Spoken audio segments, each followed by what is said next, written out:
Hey, Salt Company. Tonight we are going to be continuing with the theme that we picked up on last week at kickoff, a series we're calling Face to Face. In this series, we're looking at different face-to-face encounters people had with Jesus in the Bible. And here's why we're doing this. Because a lot of people know stories about Jesus, and not a lot of people know what those stories are telling us about Jesus. And this is not like a fun exercise that we're doing. In this series, we're going to see how God interacts with human beings. These face-to-face encounters show us something that we all want to know, something that most of us just accept that we will never get to know, and that's who God is and what he's like. That doesn't have to be a mystery. It's, in fact, not a mystery. It's right here. And maybe the most beautiful part about these stories is that they will show us how Jesus interacts with us now, because Jesus has not stopped encountering people. He does it every single day. The story we're going to read tonight comes from a book in the Bible called John. It's in the New Testament, and it takes place in chapter 4 of John. But I want to tell you really quickly what has happened immediately before this story takes place. What has gone on is that Jesus had been ruffling some feathers where he was. Jesus had upset some people because he was speaking the truth, and the people he upset were in charge and were not speaking the truth. And so they did not like that he was. But because Jesus didn't want to draw too much attention to himself at this point, he chose to actually get out of town, to let things cool down. And on his way out of town, he had to go through another place called Samaria. And something we should know about Samaria is that the people there and the people where Jesus was from, Jewish people, did not like each other.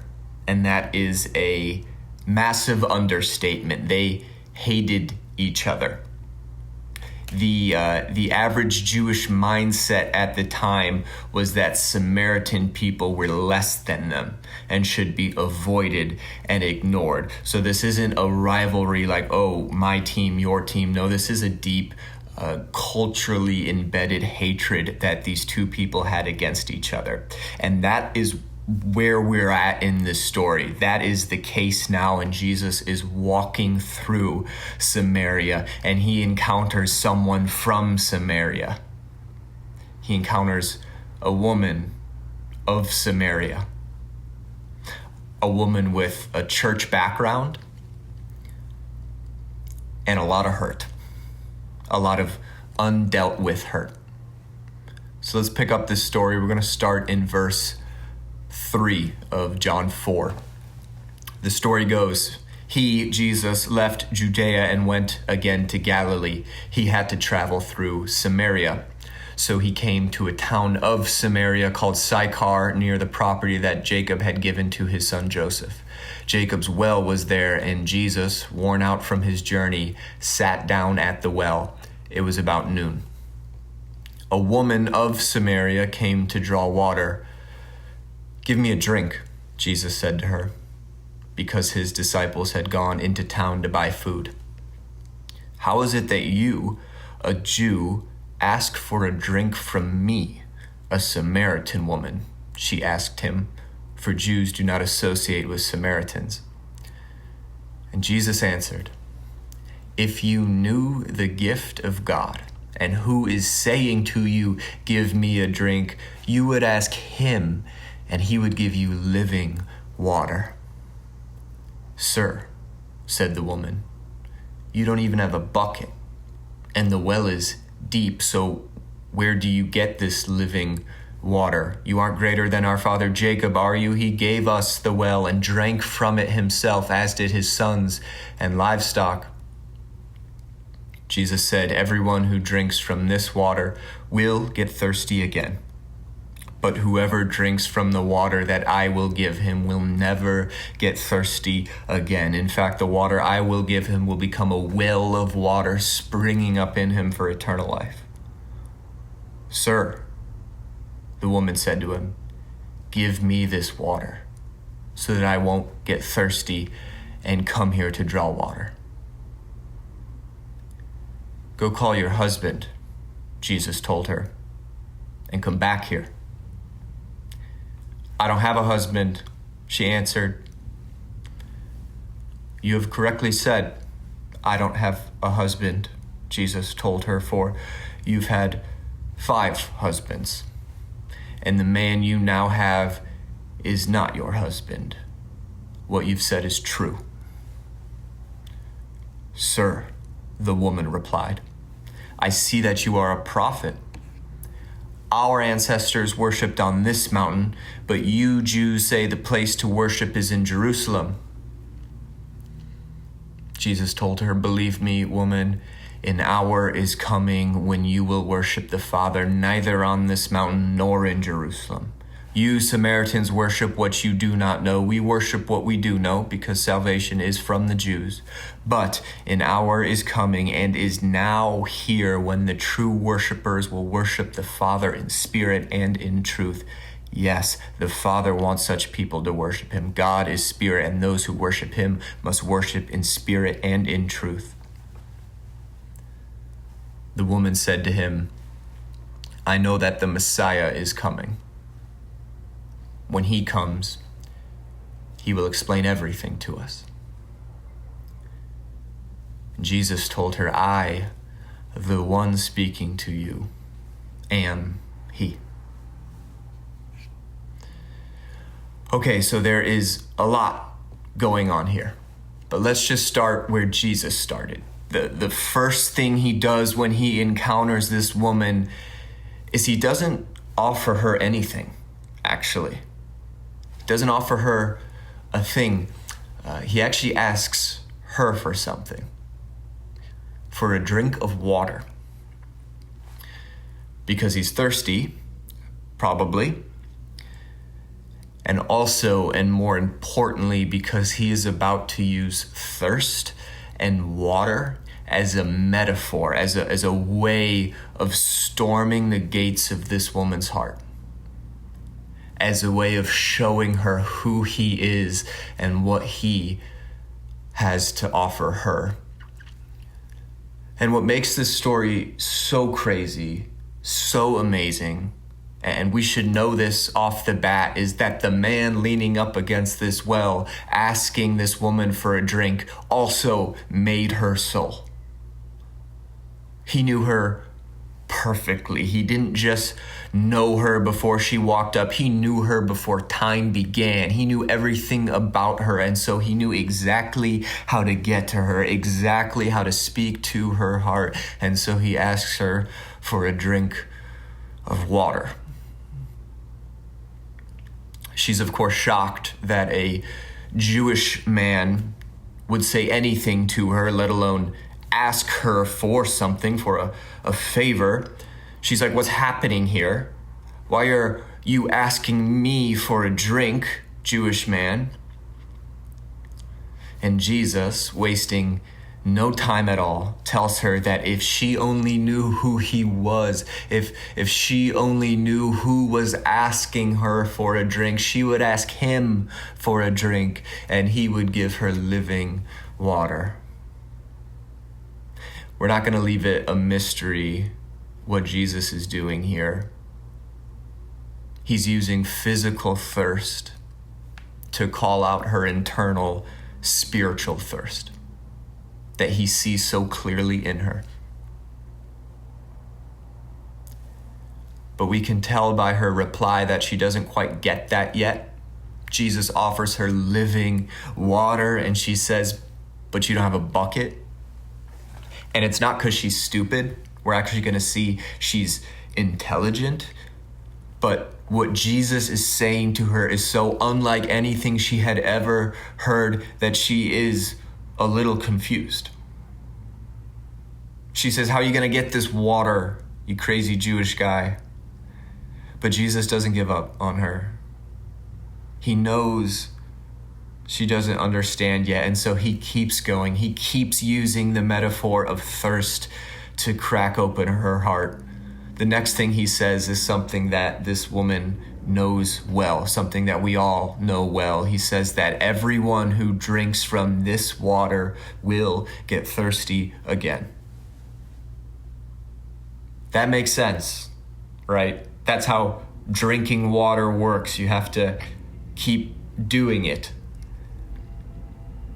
But whoever drinks from the water that I will give him, Jesus says, will never get thirsty again. In fact, the water I will give him will become a well of water springing up in him for eternal life.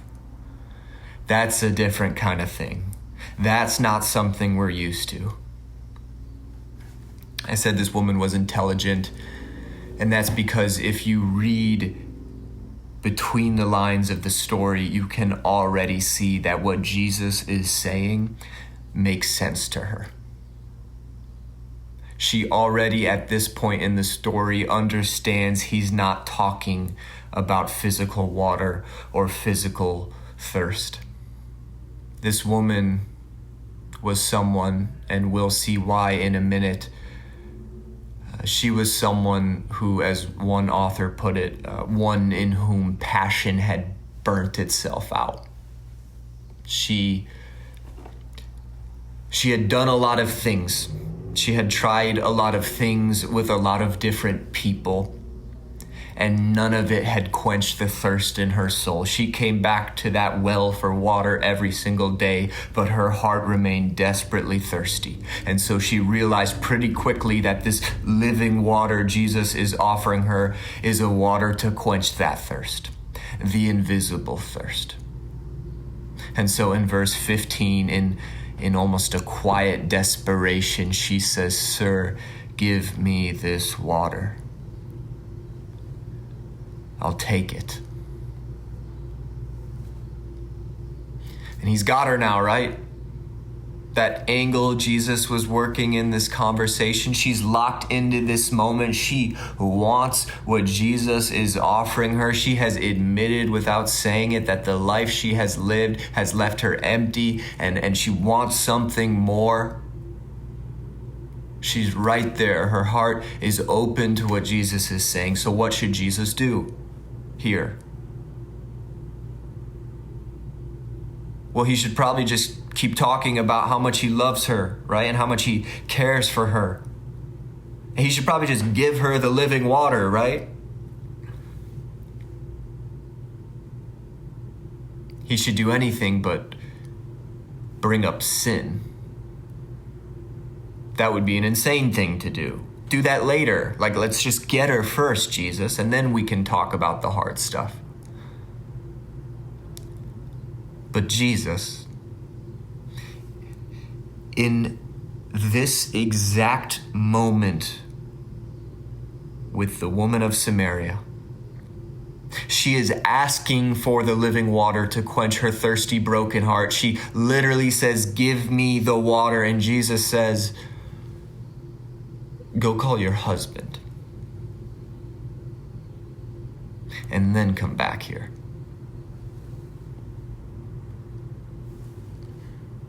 "I don't have a husband," she answered. "You have correctly said, I don't have a husband, for you have had 5 husbands, and the man you now have is not your husband. What you've said is true." I want you guys to understand what Jesus is doing here, because what on the outside looks like a cruel, almost mocking thing to say is actually the most loving possible thing he could do for this woman in this moment. In this moment, when her heart is ready, right here is where Jesus chooses to bring up her past, her pain, and yes, her sin. And that is because he knows something very important. He knows that he cannot heal her heart until he deals with what's breaking it. In fact, the way he is going to heal her heart is by dealing with what's breaking it. He knows that he cannot fill her with living water, with life, until he removes the parasite, the leech that is every second sucking the life out of her soul and body.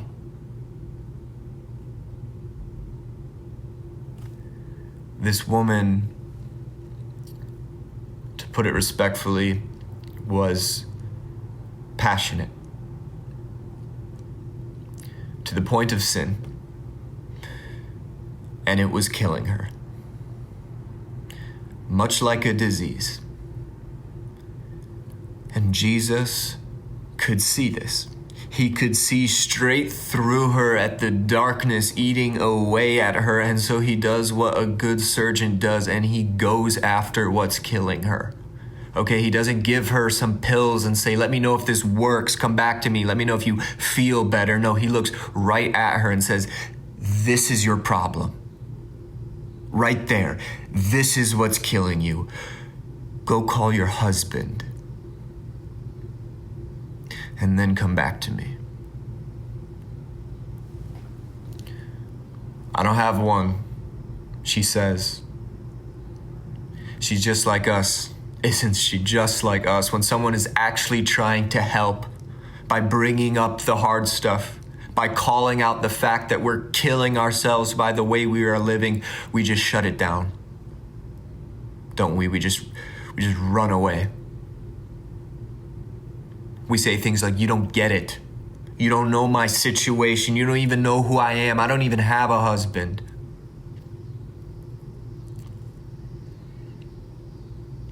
But Jesus does not let go. He never lets go, not once in this whole encounter. She says, I don't have a husband. And he answers, you have correctly said, I don't have a husband, for you've had 5 husbands, and the man you now have is not your husband. What you have said is true. She says, I don't have one. And Jesus says, I know. I know you don't. I actually know everything about you. And I'm still here, waiting for you to come on back.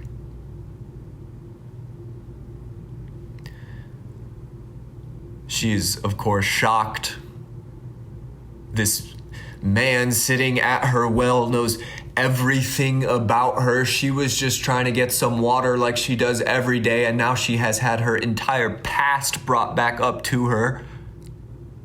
And so she does something that people with church backgrounds tend to do.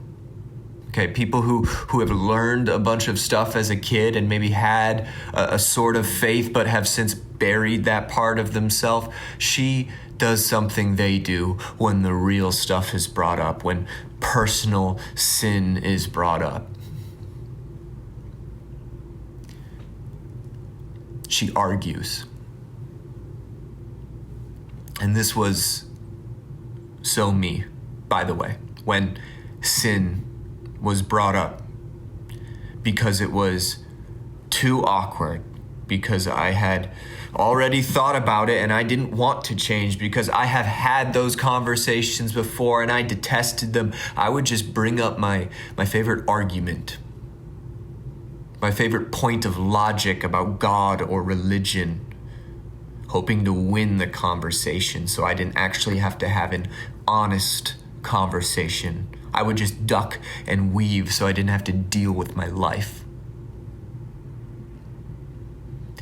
This woman definitely had a religious background. She knows where Jesus is going. We can tell by the way she talks. She's knowledgeable. She sees what Jesus is doing. She sees where he's taking her, and she doesn't want to go there because it hurts too much. Because she's already invested way too much time into hiding her sin to now just reveal it all. And so she argues. She dodges Jesus' pursuit of her heart with a religious challenge. Look at this. She says, "Sir, I see you're a prophet. Let me ask you this. Our ancestors worshipped on this mountain, but you Jews say the place to worship is in Jerusalem. So which is it, prophet man?" And I bet she's ready for Jesus to just come back with a strong no, it's in Jerusalem and this is why. And then she's going to have her great counter argument for why it's Samaria. And it's probably going to be a really good argument too. But look what Jesus says. It's so amazing. He says, "Believe me, woman, an hour is coming when you will worship the Father neither on this mountain nor in Jerusalem. But an hour is coming and is now here when the true worshipers will worship the Father in spirit and in truth. Yes, the Father wants such people to worship him. God is spirit, and those who worship him must worship in spirit and in truth." He doesn't dismiss her question. Do you see that?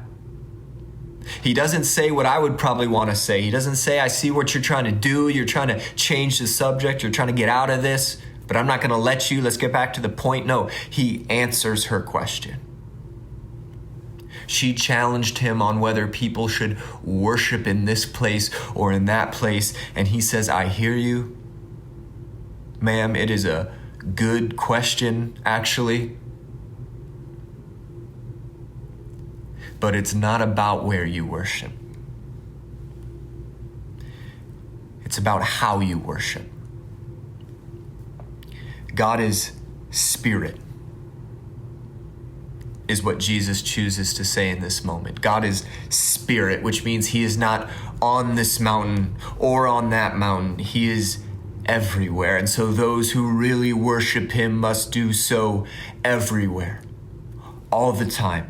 It is not about where you are.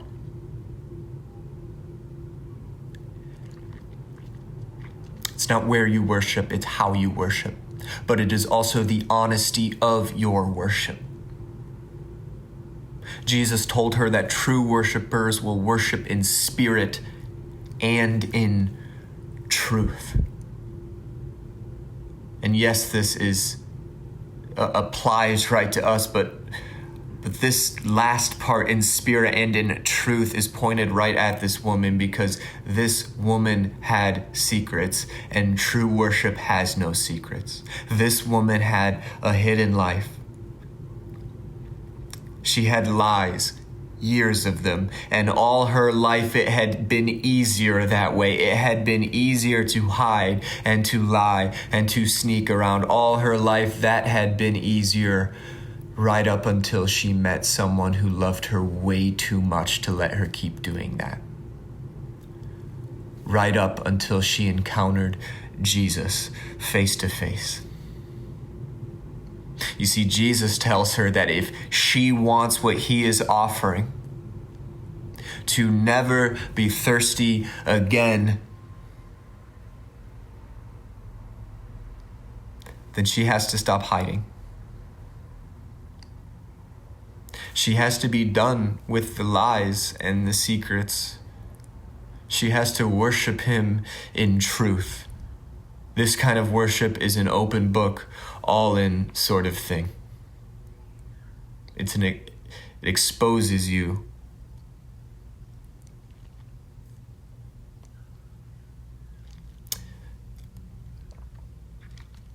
His concern was not what she had done. He knew exactly what she had done, and he waited for her nonetheless. It was not what she had done that concerned Jesus. He wants her to own it so that he could cut it out of her and save her.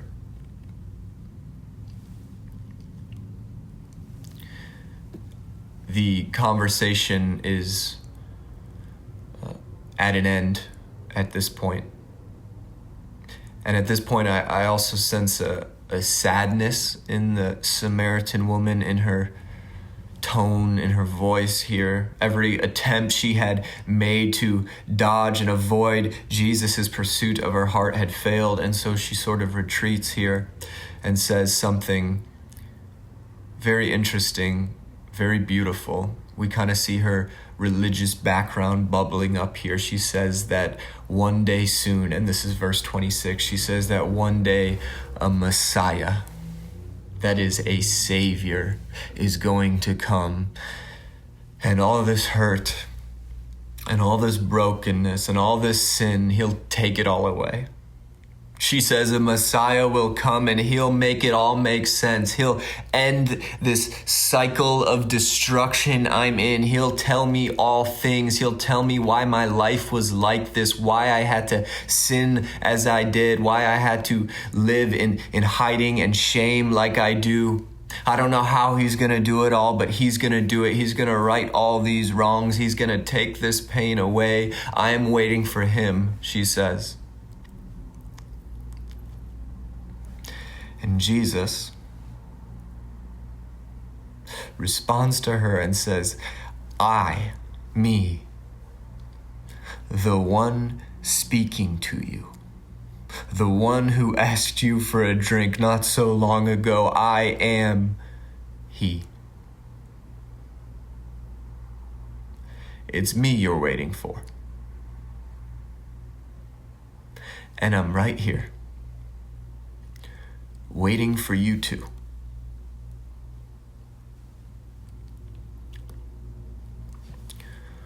Who are you waiting for, Salt Company? What or who do you think is going to fix your life and quench that thirst of yours?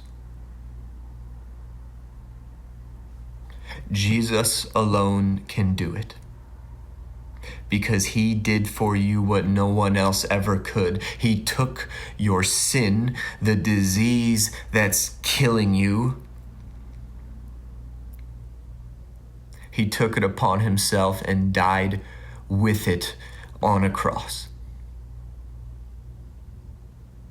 Only Jesus could quench this woman's thirst, because only Jesus could take away what was causing it. And we are in the same position. On the cross, this woman's sin, my sin, your sin, was dealt with. Through his pain, his blood, we are healed. And all that is left for you to do is believe that. Believe that he knows everything about you and still died for you. All that is left for you to do is believe that he knows everything you have ever done and still waits for you. All that is left to do is believe that he knows everything about you and still loves you more than we could possibly imagine.